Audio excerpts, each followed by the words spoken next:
Hey, welcome to Mama Mandala, where magic is somatic. I'm Hagar. Thank you so much for taking this moment with me to spark the magic of our liquidity. We all are fluid beings. Our nature is watery.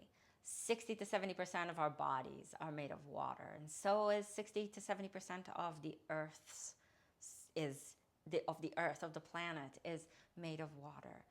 We all come from water. Water is the source of life. It's the source of our beingness here on land. And so this fluidity is part of who we are. It's just that in difficult times, we sometimes forget that fluidity and fluency is part of our nature. We may feel stuck. So many of us have been feeling stuck. So many of us feel like in the last however many years, there's a growing gap between what we thought we would do and who we thought we would be.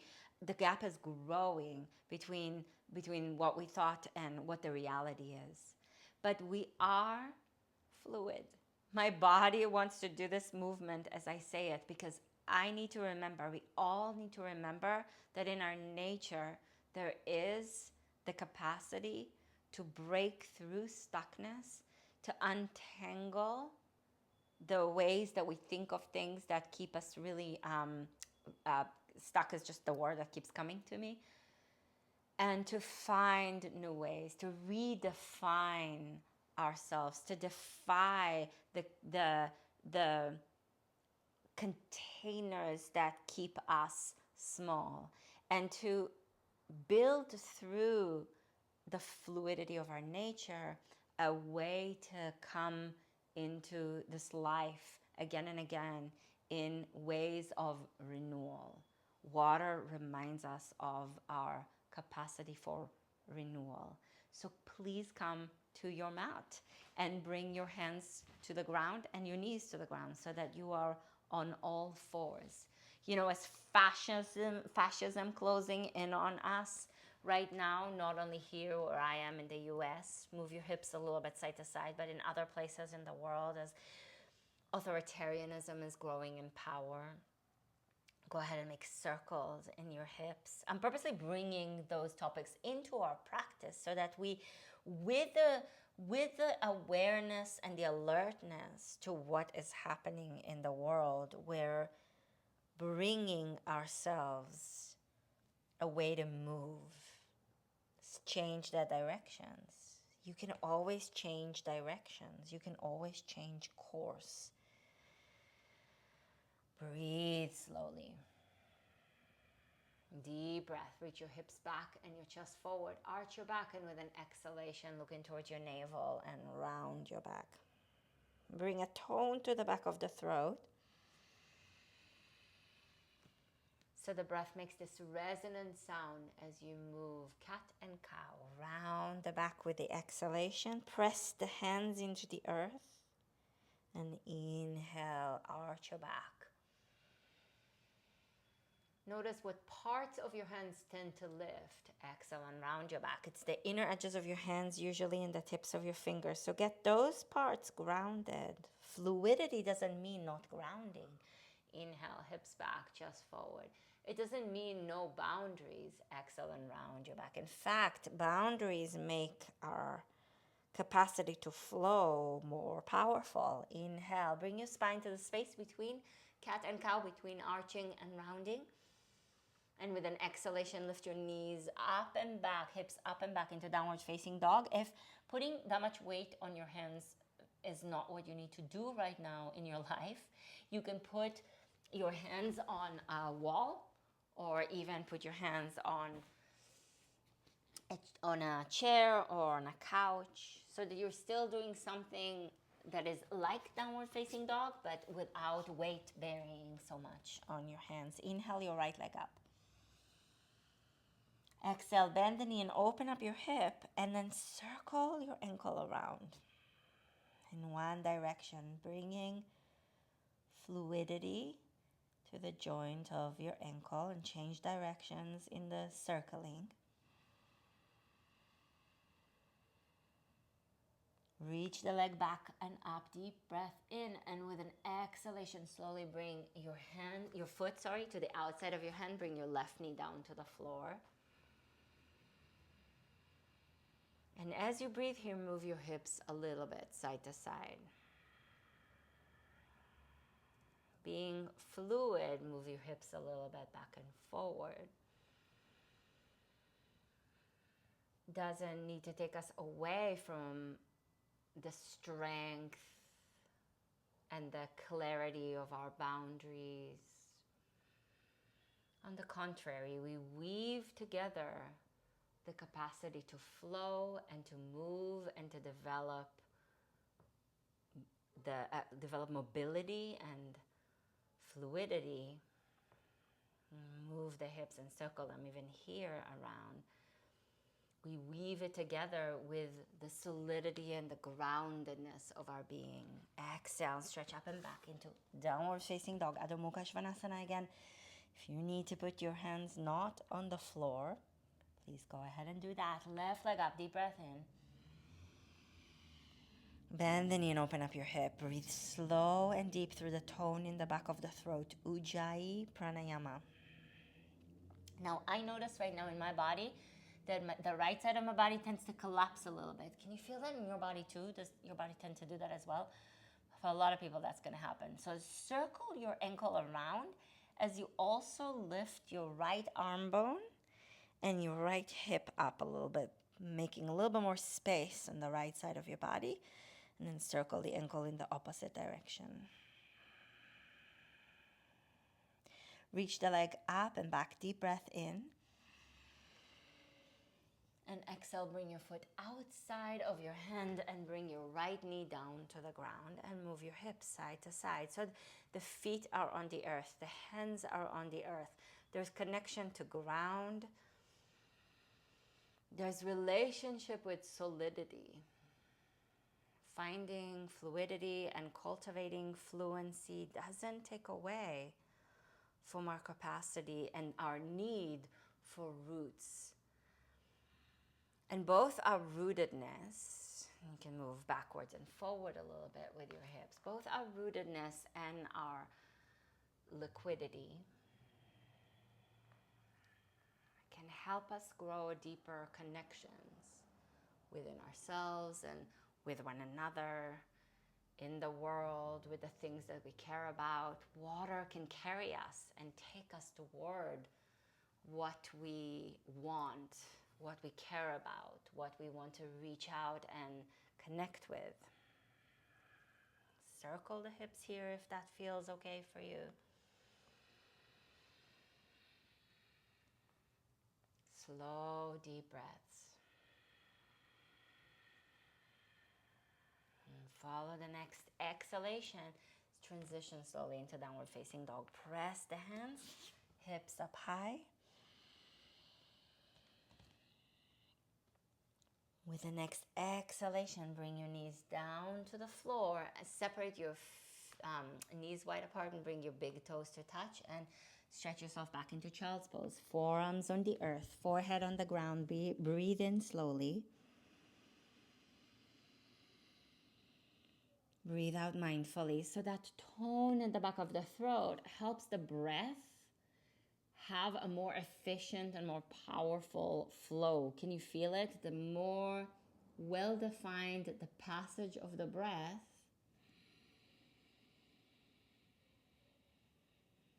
the more powerful the flow of the breath.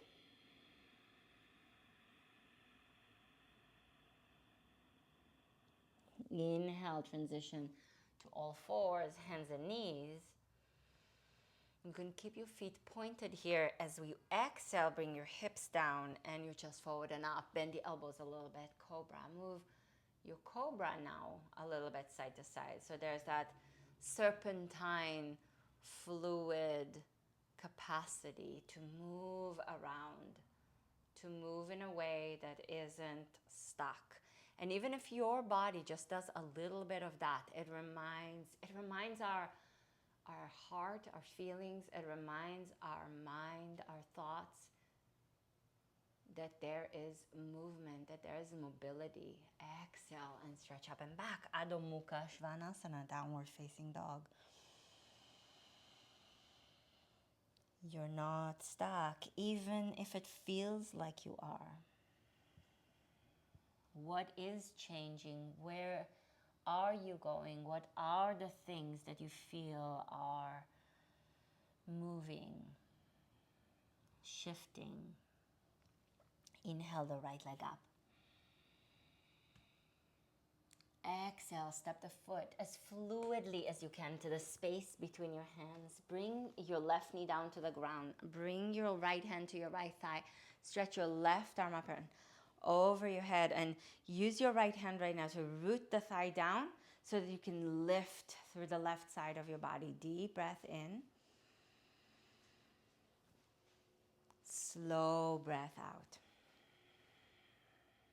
Mindful inhale. And exhale, bring your left hand down. Keep your right hand on your right hip. Lift your left knee up and twist your body a little bit to the right. Not a big twist, just a little bit. Turn more of your chest up to the sky, but keep your right hip and the right side of the belly actually turning toward the earth. And reach your right arm, if you're ready, if you can, up towards the sky. Root down into the right foot as you turn your chest up to the sky. Deep breath in. And a slow breath out. Untwist with an inhalation, touch the floor, and with a slow exhalation, stretch up and back into downward facing dog. Adho Mukha Svanasana. Feel the flow of blood in your body.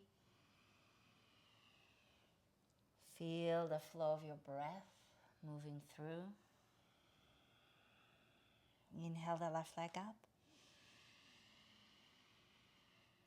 Exhale, step the foot forward in between your hands. And you can notice the places where the emotions get a little stuck, right? Right knee down to the earth, left hand to the left thigh, right arm up to the sky.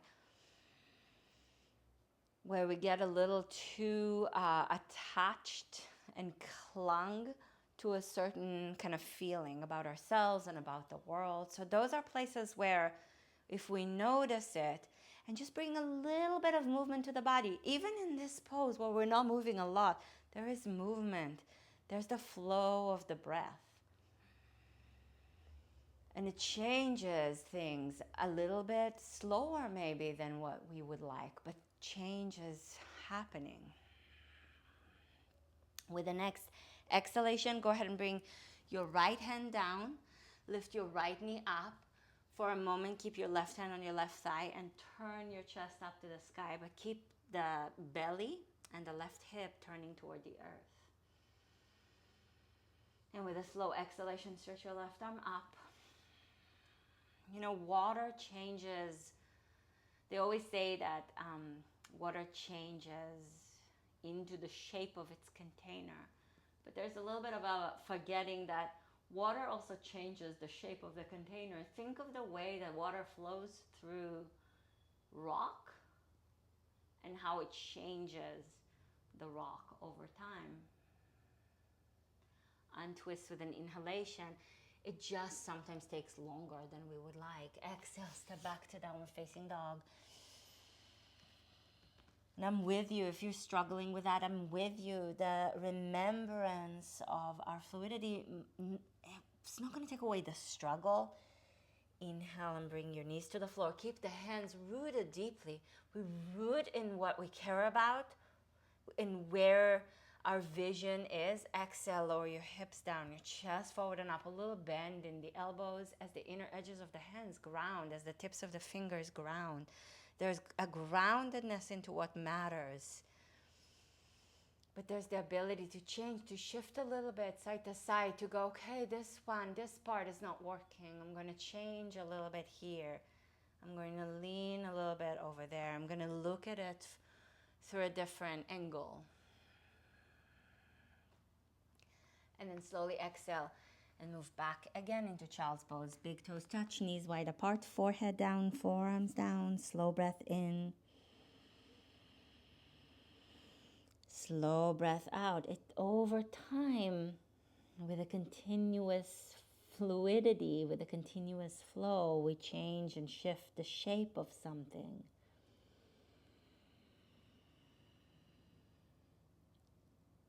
So water teaches us patience, which is so annoying to hear sometimes when it's just not going. It's just you feel stuck. You don't want to hear be patient. And yet water teaches us patience. Go ahead and sit back on your heels for a moment. We're going to take Jala mudra, the hand gesture of water from the yoga tradition from India. We're going to basically simply bring the thumbs and the pinky fingers to touch. Okay? Sit back on your heels if that's okay for you. If it's not, take a different seated position and rest your hands with Jala mudra. So thumb and pinky fingers touch with the palms facing up on your thighs, and allow your eyes to be soft.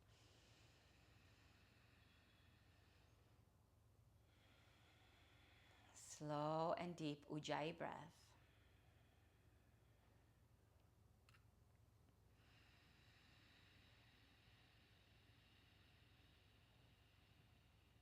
And if this feels okay for you and good for you, allow the mantra Om to just softly move and cycle its way through your breath. You can let it move through you silently as you breathe in, a gentle hum of Om inside of you, and a soft recitation, gentle, silent Om as you breathe out.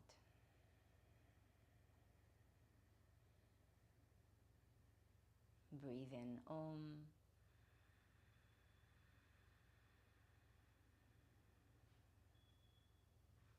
Breathe out Om.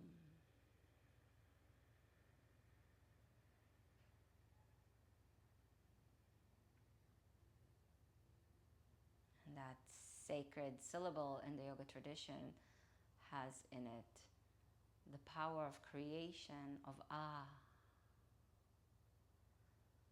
in the Sanskrit alphabet, the power of sustenance, of stabilizing U, and the power of dissolution. And so the sacred sound allows us to cycle through the power of our creativity, our ability to maintain, to persevere, and our capacity to release, to dissolve, so that new things can emerge. And we let that sound of Om recite itself and drop itself and flow into the mudra, into the gesture, into the container that we create with our hands, this seal that we create, that is the seal of fluidity, of the liquidity in the womb of the mother,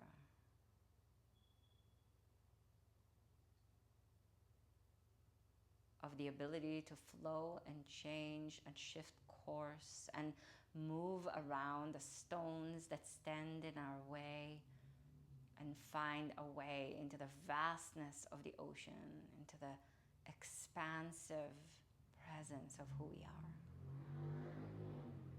are as the person that you are, of who we are as a species. Sometimes we forget of who we are as a community of more than human on this planet.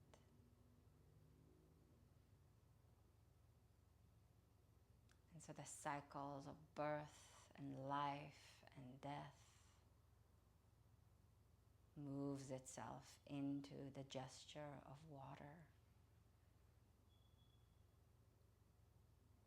into the mudra of Jala, of fluidity.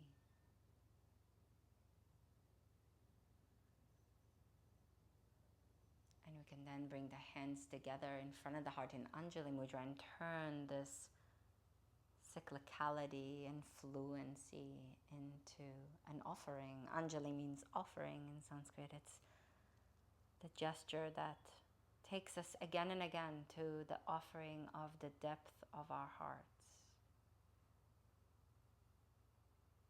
Offer yourself to the power of mobility, the remembrance that even stuckness itself is part of the flow and the movement of life. Offer yourself this gift of your own liquidity